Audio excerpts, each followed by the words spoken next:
the efforts by the European economy to stay afloat in a geopolitical landscape marked by growing competition among major economic blocs. In about an hour, the Jacques Delors Friends of Europe Foundation will launch its Single Market Summit 2026, attended by some big names like former Italian Prime Minister Enrico Letta, president of the Delors Institute, who will also give the opening address. But before he does that, he's on Europe Today this morning. Welcome, Prime Minister, and thanks for making time for us. It's a great pleasure. Thank you. So, what are you going to tell the audience? But we will try to say that it's an incredible opportunity, the opportunity to complete the single market, to strengthen the European economy, resilience, security, strategic autonomy in the main fields where the single market is not completed. Energy, connectivity, financial markets, and with this great opportunity to launch the 28 regime, the EU INC, the EU Inc., this idea of having a corporate law valid everywhere in Europe for companies, for startups. We are launching this. You will see it. It's a campaign. It's not only discussing, reflecting, but also making people aware around Europe and the fifth freedom and the freedom to stay. All the different aspects that are fundamental today to make Europeans aware that we have an opportunity to be more united and to be more autonomous. In 2024, you wrote a widely acclaimed report on the state of European competitiveness. What happened then? Have your recommendations been taken to heart? There was an acceleration in the last 3 months. The year 25 was a year in which we were all shocked by the new Trump 2 era.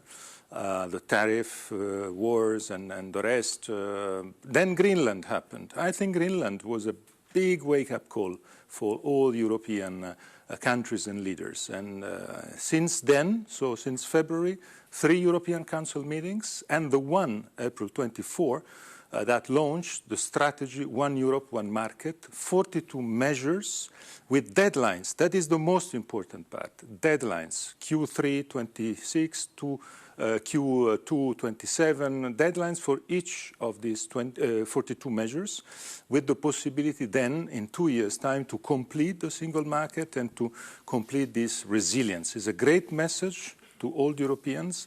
It's the message to say we can be more united, and being more united we can scale, and scale today is what is fundamental. We are too fragmented.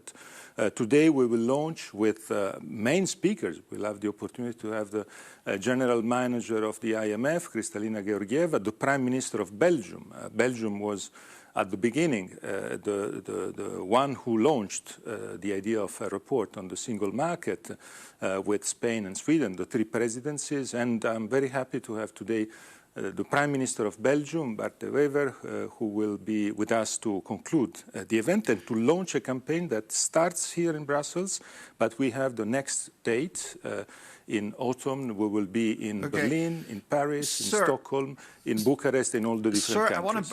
I want to bring up another hot topic. Right now, the Chinese are eating our lunch, and we're kind of passing them the forks and knives. It seems that Europe has no leverage over China. We need their rare minerals and their markets. So what should be our China strategy? But in reality, one of the 42 measures is the Industrial Accelerator Act. That is partially the first answer to this problem. We will discuss it today. The Industrial Accelerator Act has to be approved, and the discussion has to be the way in which we will approve it, the way in which this Accelerator Act, Industrial Accelerator Act, can protect European industry and can save our manufacturing. So there are tools. Now it's time to being able to land with these ideas. And as you said, China is one of the main issues. But in general, the message that we will send today is the following one. We don't want to be a colony of the US, and we don't want to be a colony of China. We want to be Europeans. And a quick one. When you look at China's state-backed industrial policy and Trump's tariff-driven protectionism, are Europeans the last true believers in free trade, and are they paying a price for it? Yes, we are, but also we are, I think, the point of reference for a large part of the world. There are not only China and the US in the world. There's a lot of countries and places in the world they want to be in dialogue with us. And the fact that we had India, Indonesia, Australia, Mexico, and Mercosur as in the last 4 months agreements between Europe and this part of the world is for me a great message of power from the European Union and attractiveness from the European Union. We have to be a little bit more proud of what we are. All right, Enrico Letta, president of the Jacques Delors Institute. Thank you so much, sir, for helping us understand everything that is at stake here.